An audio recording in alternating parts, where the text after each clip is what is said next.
This is Tales from the Dawn, a question of life. Few things in the world can be crueler than kind words, than the presumption of understanding. All will be well, fret not, 'tis passing weariness. I'm always willing to listen. The empty platitudes echoed in his mind, polite dismissals wielded to render feelings insignificant, smoothing over jagged grief, paring away thorns of anger, until what remained could be molded into a socially acceptable shape. Sometimes he would resist, bristling at sympathetic colleagues, claw at their consoling hands as they urged him to bury his demons. But they would only look down at him, pity plain in their eyes. Tell them what they want to hear. And every time he was accepted once more, and the sacred pretense of harmony restored. But this time I am surely beyond acceptance. Hermes stood on the prime artifice, high in the skies of Tissus Hyperborea. From the lower levels, the emergency announcement echoed faintly.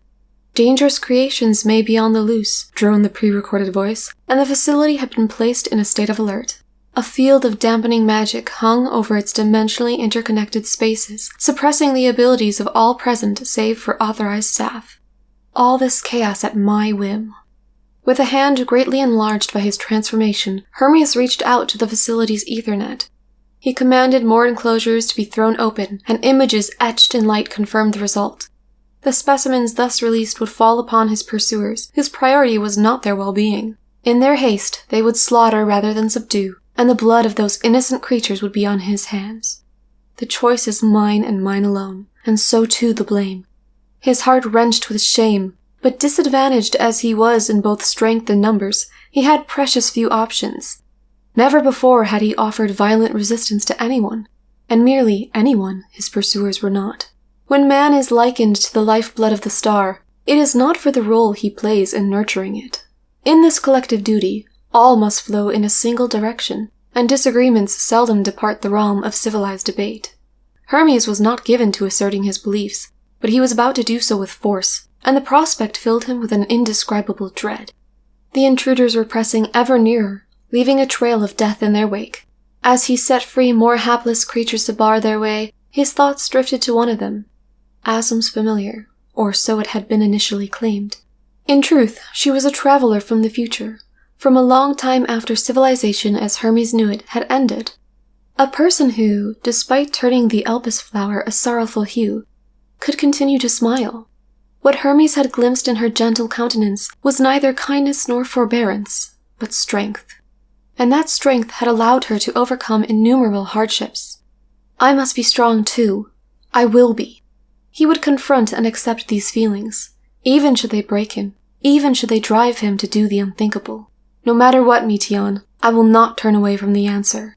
He looked to his beloved creature, whose gaze took in everything and nothing, forever changed by the knowledge. He tried to take solace from the fact that she heeded his request to wait, which suggested that her shared consciousness had stabilized. According to Meteon's report, there was little joy to be found in the distant stars.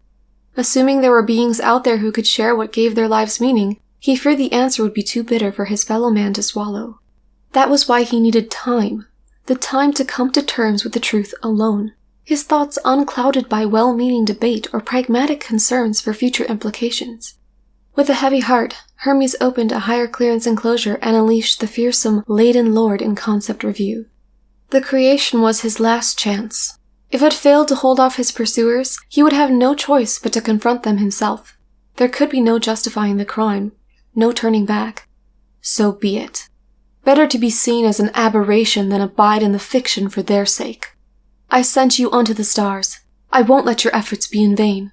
Hermes knelt low before Meteon, but in his transformed state he towered over her still. With enormous hands made to tame unruly beasts, the gentlest touch could nevertheless do harm, and so he gazed into her eyes, the same striking blue as her wings, and recalled the days that had led them to this reckoning. Hermes blinked as the blurry images became the room at Anagnosis. How long have I been asleep? He sat himself up on the sofa and was still trying to shake off the haze when Uanthe walked in. With a pointed sigh, she explained how they had found Hermes collapsed in a quarter of the garden and subsequently borne him here. He shrunk in embarrassment as the memories came flooding back. Forgive me, I may have been neglecting to take adequate rest. It's just, I'm so close now. I almost have the concept. Many years had passed since Hermes first conceived of a star-faring creation, an entelechy possessed of free will. Due to an utter lack of precedent, however, satisfying the design criteria was a challenge indeed. Drawing upon the power of Dynamis, it needed to be able to traverse the vast emptiness swiftly, and thence locate and communicate with other intelligent life forms. In pursuit of his vision, Hermes had experienced countless cycles of excitement and disappointment, but at long last, the solution had begun to take shape.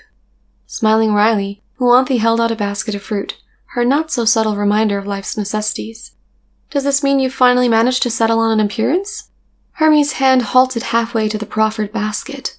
Unlike men, who are expected to conform to established fashions, it was believed that other living beings should look unique. Add color to the star. Alas, while some such as the incumbent La Habrea, the foremost authority in the field of phantom creation, could produce beauteous concepts at will, Hermes was consistently at a loss. Aesthetics were never my forte. Its form should be as simple as its nature is complex, he began.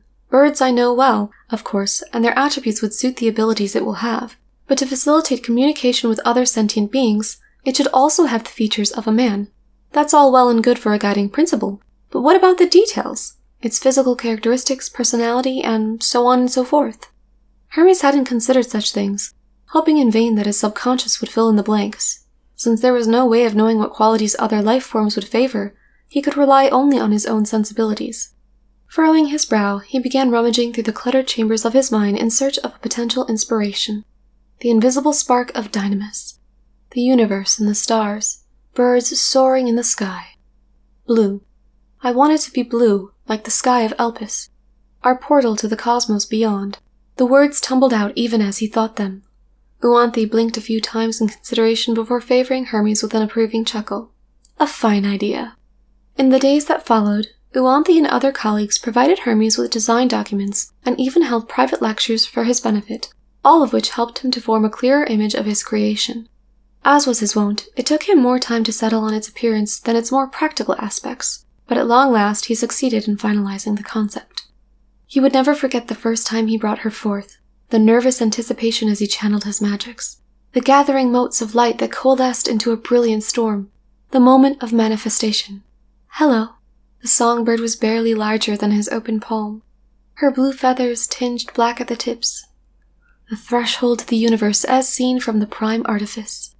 Already he could imagine her long tail tracing a line in the sky, like unto a meteor. Meteon. No name could be more fitting. For to speak it made his heart soar. So terrified he had been he could not do her justice, but beholding the creature before him now, he knew there was nothing more beautiful in all the world. So began their exploration of the universe.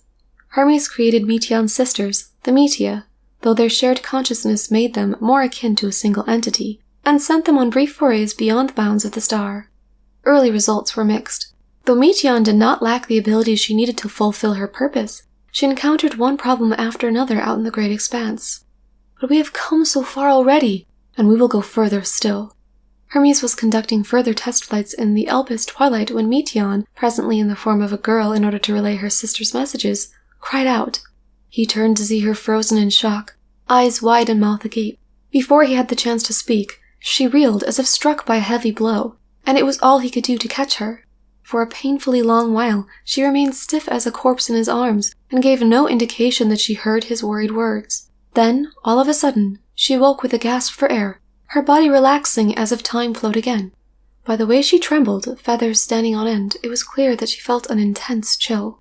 He was rubbing her shoulders to offer comfort when she wailed in frustration. "We've failed again! Lost another one!" Though Hermes had expected as much, it didn't make the news any less bitter. As he struggled to console her, Meteon rose to her feet and dutifully delivered the report in her halting voice. Her sister had been caught in a raging torrent of Dynamis, she explained, and subsequently unmade. Like so many others before. As a being of Dynamis, Meteon could survive in most any environment by reducing her constituent ether to a bare minimum. A star may be wreathed in flame, frozen from pole to pole, or shrouded in toxic gas, but such hazards would not trouble her. Should life forms be present who found their environment excessively harsh, she would share in their sensations. But this was purely academic, for life would not flourish in such conditions in the first place. Yet, by the same token, being made of Dynamis rendered Meteion vulnerable to its influence. Though its potential was suppressed on Ether Rigid-Theris, it behaved in unexpected ways in the void beyond, ways that confused and confounded her. In one sector, there was a star that could manipulate Dynamis. It was capable of harboring thoughts and feelings, if not in a manner man could comprehend. In another, Dynamis raged as an endless tempest. At its heart lay a great pool of ether not unlike the ethereal sea, the intermingling of innumerable memories giving rise to the surrounding turbulence. In her search for intelligent life, Meteion relied on Dynamis, and so, like a moth to a flame, she was liable to be drawn to that which could destroy her. But don't worry, we learn more every time. What places are bad? We'll find stars with life. I'm sure of it. Despite her recent trauma, Meteion retained her enthusiasm, but Hermes' own seemed to have deserted him. How many more of her sisters would be sacrificed for his cause? How many times would he have to see her collapse, the life driven from her body? Even if you suffer no lasting harm, I fear I do. Perhaps we will, and yet, he managed to say before falling silent and hanging his head in shame. He sighed and opened his eyes, only to see a pair of inquisitive blue ones peering up into his own. Scolding himself for failing to control his emotions, he took a deep breath to regain his composure, and felt a tiny hand on his head. Meteion was stroking his hair, the motions exaggerated and awkward. Have faith, Hermes. We'll get answers. Then everyone will be happy. You, me, everyone. The stroking continued for a good while before she withdrew her hand, leaving his dark hair an unkempt mess, and his soul somehow comforted. Hermes looked at her and smiled, and she returned the favor, giggling in her endearing way. You're right, Meteion. We will find the answers in the distant stars, and then we will bring change to our own. He rose to his feet to behold the star-speckled sky once more, with hope in his heart for the future. That hope did not last. One day, Meteion's shared consciousness became unstable. She and her sisters could not sustain their existence, and all dissipated with a burst. The resultant shockwave accidentally triggered Kairos, which erased several days of memories from those in the vicinity, including visiting observers. He later learned that several enclosures had been opened in Tissus Hyperborea, and many creations perished fighting amongst themselves. After delivering this report, his underlings suggested that, in his confusion, perhaps Hermes had sought to free them. It seems like something you would do, Chief, the man said with a pitying smile. Does it? Knowing it was the likely outcome, would I have been so reckless, so cruel? But it would not have been the first time. Hermes cursed himself for sending Meteion forth, for creating her, but most of all, for daring to have doubts. Had he simply thought like everyone else, had he made peace with their morality, he wouldn't have inflicted such pain upon himself and others. Tell yourself what you need to believe. And so they did not resent him, and instead gifted him their cruel acceptance. All will be well, fret not. 'Tis but a few days of memories. The creatures can always be remade. The utilitarian logic assailed him, but this time he offered no resistance. He internalized the lie and came to live as others did. When he was officially nominated to the Convocation of 14, he rose to the occasion and labored for the good of the star to the very end, to the moment reality itself was sundered.